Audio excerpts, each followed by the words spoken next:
Did Jews snatch the land from Palestinians? We all want to know the truth, don't we? According to the Balfour Declaration, Jews should be given a place for their national home in Palestine.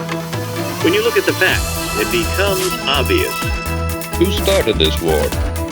This is a very unique perspective on those historical events. Let's start from the Ottoman Empire. Why specifically there, you might ask? Because it is a hefty chunk of a period, right before the Balfour Declaration in 1917. Actually, it is precisely 400 years, from 1517 to 1917, when the Ottomans conquered Palestine, which belonged to Mamluks. Easy to remember. In case you wonder, Mamluks were not exactly Arabs, even though it was an Islamic state. They were slave soldiers of mixed ethnicity. And before Mamluks, there was another one, Ayyubid Arab Kurdish Empire, if you're able to pronounce that. And before them, it was the Frankish and Christian Kingdom of Jerusalem. And before them, well, I don't think there is a need to spell out every other name in this list going back to the Canaanites in the 3rd millennium before Common Era, because it will take a minute. What's important is that among all of them, it is almost impossible to say which one had anything to do with the people who call themselves Palestinians nowadays. Contrary to the Jews, who were definitely living here for centuries, even when their empire had fallen and the majority were expelled. I'll take his life. Quick. Anyway, let's take a closer look to what life actually was during the Ottoman Empire rule in the region.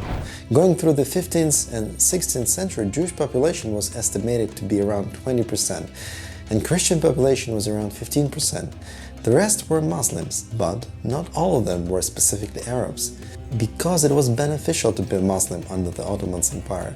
Otherwise, you would be treated as a second-class citizen and required to pay jizya, a special tax. So were those Muslim people Palestinians? It is hard to say. What we know is that the official language in that area was Turkish, not Arabic, and that the Muslim tribes were mostly having a nomadic lifestyle. Anyway, here's an interesting outlook on the region's demography from the first hands of Adrian Yeriladi, traveler, cartographer, and philologist, who visited those lands in 1695 and made detailed description of what he saw. The country, ravaged by an endless succession of wars and invasions, was in utter desolation. The small Muslim population was engaged in semi-nomadic cattle breeding, and in the cities, or to be more precise, in tiny settlements, lived Jews and Christians. The great city of Jerusalem had become a miserable town of 5,000 people, 2/3 Jewish. Nazareth had 700 people, almost all Christians. Gaza had about 550 people, half Jews, half Christians. The only town with a predominantly Arab population was Nablus, where as many as 120 Muslims lived. This is actually a very important piece of evidence right here, that most Jews and Christians lived in the cities, while the majority of Muslims had a nomadic lifestyle. Even Gaza didn't have any Arabs living in it. How is this possible? Also, an important fact is that the Ottoman Empire never opposed Jews arriving and settling down in the area of their choice. Now, with the approach of the 20th century, Ottomans decided to get involved in the First World War on the side of Germany and Austria-Hungary. And obviously, it didn't end well for them. They lost the war and its vast empire, which collapsed soon after. In 1917, we had a famous Balfour Declaration following the League of Nations mandate for the peace of the Ottoman land, which was given to France and England as a result of winning the war by allies. So what is Balfour Declaration and why was it signed? The key text of the Balfour Declaration reads as follows: His Majesty's government view with the favor the establishment in Palestine of a national home for Jewish people, and will use their best endeavors to facilitate the achievement of this objective. Though it being clearly understood that nothing shall be done which may prejudice the civil and religious rights of existing non-Jewish communities in Palestine, all the rights and political status enjoyed by Jews in any other country. But why? Why would you do that? Why would you do any of that? The main reason for signing this declaration in the first place was England's desire to use the influence of Jewish diaspora in the United States so they can drag America into the war, and later the same intention to get a favor out of the Bolsheviks party, who captured power in Russia. Why Bolshevik, you might ask? Because they were predominantly Jewish. 300 out of 330 Bolshevik commissars were of Jewish descent. But, contrary to the Britain's plan, Bolsheviks actually retracted from the World War I as soon as they grabbed power through a bandit coup, also known as the Great October Revolution of 1917. And Lord Rothschild, to whom this declaration was addressed, was giving Brits huge money loans for their military spendings. Anyhow, the Allies won the war, and the Britain got their mandate for the part of the land known as Palestine. Later, in 1922, the principles of the Balfour Declaration were confirmed by the major world powers and preserved in the relevant decisions of the League of Nations, later known as United Nations. Now, England received a mandate to govern Palestine on the condition that a Jewish state will be established west of the Jordan and an Arab state east of the Jordan. Guess what Arab state we are talking about? Yep, it's Jordan, not this one. The one meant for Palestinians to settle in and covering most of the old Palestine. Around 70% of folks living there are Palestinians or have Palestinian roots. Everything could have ended peacefully right there if only the course of events had taken a different turn, but it was sabotaged by Brits.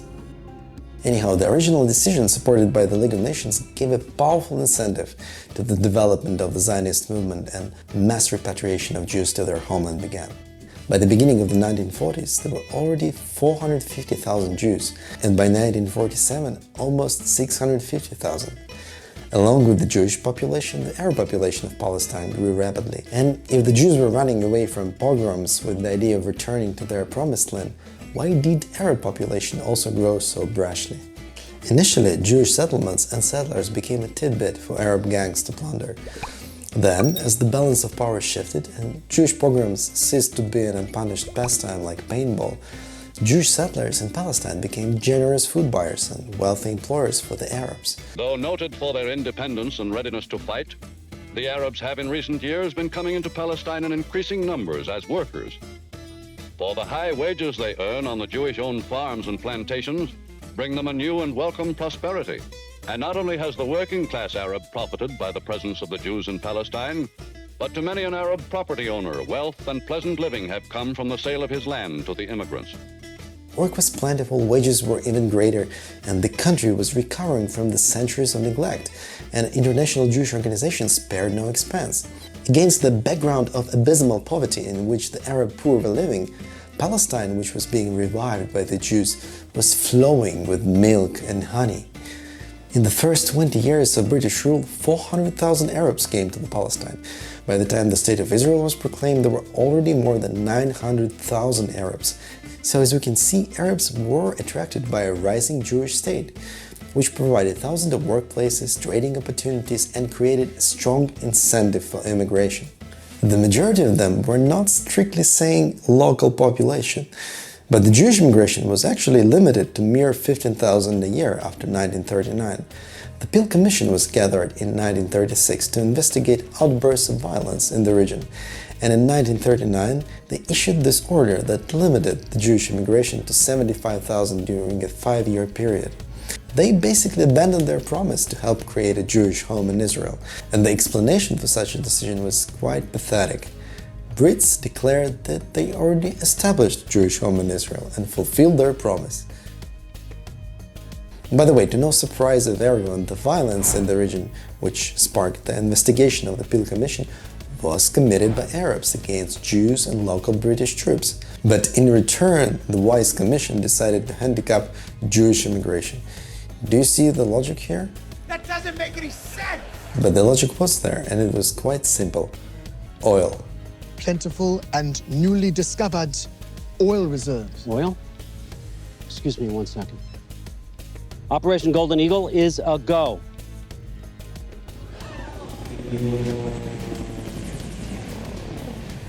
Welcome to democracy. The British sought Arab support over Jewish, because it was aligning with their current political interests. Apart from oil benefits, as we know, most of Arab nations viciously opposed the idea of Israel's existence. And in anticipation of World War II, the Brits opted to switch sides, prioritizing Arab support over Jewish. Originally, there was a vast landmass encompassing present-day Israel, the West Bank, Gaza, and Jordan. The British government chose to split it in two parts, designating a larger portion as the Kingdom of Transjordan, governed by the non-local Hashemite dynasty, which they installed. Meanwhile, a smaller section on the left was intended to be declared as the State of Israel. In 1939, the infamous Peel White Paper, which I just touched above, decreed that Jewish immigration should be restricted. And this wasn't just a proclamation, it was enforced by military ships patrolling the seas to prevent any unlawful Jewish immigration. President Warfield, renamed Exodus 1947, arrives in Haifa with nearly 5,000 on board. In her wake follows the British destroyer, whose crew bore the brunt of a violent attack when the President Warfield was intercepted. Tear gas, smoke bombs and other weapons were used against the British boarding party before the ship's captain agreed to be escorted into harbour. British casualties included members of the Palestine police, while wounded immigrants were given medical care before being transferred to other ships. But despite the severe restrictions, Jews continued to seek entry, leading to armed clashes with British forces. Fed up with the ongoing confrontation, in 1947 the British handed the matter over to the United Nations, given that the World War II was already over and the need for Arab support was mostly exhausted for the Brits. After 7 months of thorough deliberation, the United Nations proposed a solution that further subdivided the initially promised land into even smaller pieces. Let's take a look at this new solution. We have 3 major chunks of territory, and the biggest one down here is basically a desert, Negev. There is nothing there. Even nowadays, with the access to all the modern technology, it is still mostly a desert, with some roads going across. The rest 2 chunks consist of a road along the coast that has a density of around 20 kilometers going from Tel Aviv to Haifa, and a small piece of land including Nazareth and Tiberias. Jerusalem was decided to be a neutral territory kept under British mandate, but as you can see, it is completely surrounded by Arab territories. And how exactly the Brits were supposed to provide its neutrality is a mystery to me, as zero military force or police or anything else was given out for that purpose. Besides all of that, a small chunk of land near Tel Aviv was carved out as well, to be a little enclave of Arab land near the biggest Israel settlement. So what was the reason for this division of territory in such a specific way? The official United Nations decision on creating Israel was based on a map showing where the majority of population was Jewish or where the Jewish and Arab populations were roughly equal. Sounds straightforward, right? However, it is essential to face the reality that none of the Arab leaders were willing to accept the existence of Israel from the get-go. The fact is that from the military standpoint, the state of Israel was destined to fail. Take a look at the map. This thin coastline of roughly 20 kilometers in thickness is easily covered by all types of artillery that was widely available at that time. These 2 narrow spots could be easily cut off from each other with simple block posts, and this little spot near Tel Aviv was a perfect place to mantle a ground attack from the sea if the need arises. And Jerusalem, as you already know, was surrounded by hostile Arab land. When you know that all the neighboring Arab countries reject any sort of solution for the state of Israel and openly declare to drown all the Jews in blood and throw them into the sea if the resolution gets passed, knowing that if you come up with the decision with which United Nations came up, in legal terms is described as something between attempted murder and accident, and is called criminal negligence. He specializes in criminal negligence. Criminal negligence? Death demands responsibility. Criminal negligence refers to a more serious form of negligence that involves reckless disregard for the lives and safety of others. It implies a level of carelessness that goes beyond what is reasonable. Yes, that fits quite well. Arab countries have made it abundantly clear that they do not recognize the state of Israel in any form or shape, and if those insolent Jews try to create one, they will slaughter them like pigs. That was their intention. Everyone knew it, the United Nations obviously knew it, and as soon as Israel declared its independence, Arab countries declared its war. War has begun. But despite all the odds, a freshly born Jewish state was able to secure its freedom, and in doing so they expanded those completely unrealistic and indefensible borders given by the United Nations to something a bit more reasonable and closer to the current borders of Israel. Was that a crime? Did they rob any Palestinians of their land? Is that a crime in the eyes of the Republic? To answer that question, we need to ask another one. Were any Palestinians forcefully expelled during the 1948 war? Now get your ugly Arab ass out of here. Don't come back. So far we know that the majority of them left, but some preferred to stay. Let's find out how many stayed first. As we can observe from this official document from the Palestinian Central Bureau of Statistics, 155,000 Palestinians did prefer to stay and continue living beside their awful Jewish neighbors to this day. I like it here. I can do what I want. Since then, they have multiplied tenfold and now are being fully blown Israeli citizens who share all the benefits of the State of Israel and have equal rights to the Jewish population. But what happened to the rest of the 750,000 Palestinians? They did leave Israel, but their reasons were entirely different from what Arab propaganda has been ingraining in everyone's mind for the past 70 years. They have never been forced to leave. The Jews actually asked them to stay. They distributed leaflets in the cities telling Arabs that they'd be safe and no harm would come to them. Father, please stay.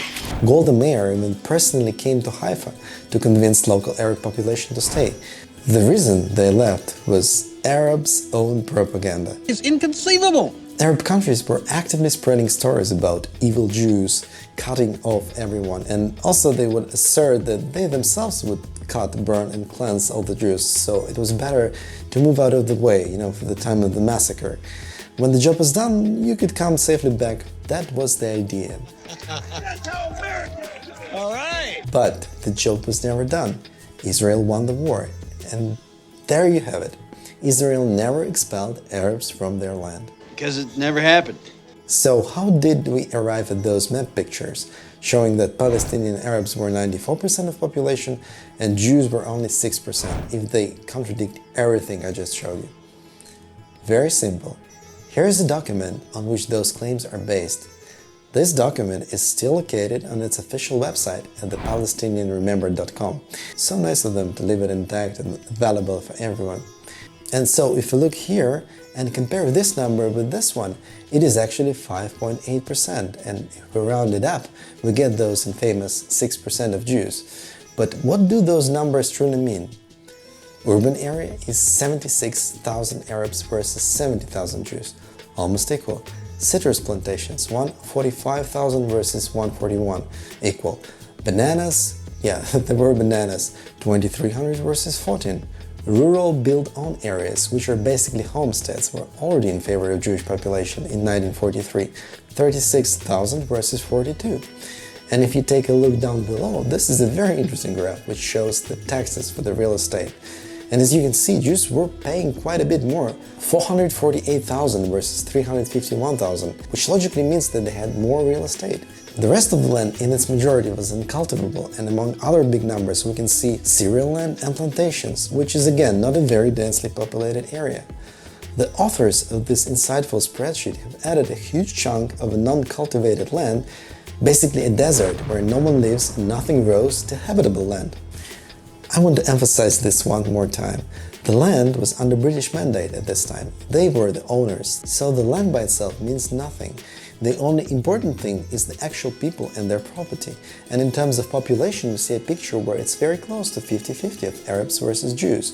And in terms of property, we see Jewish dominance.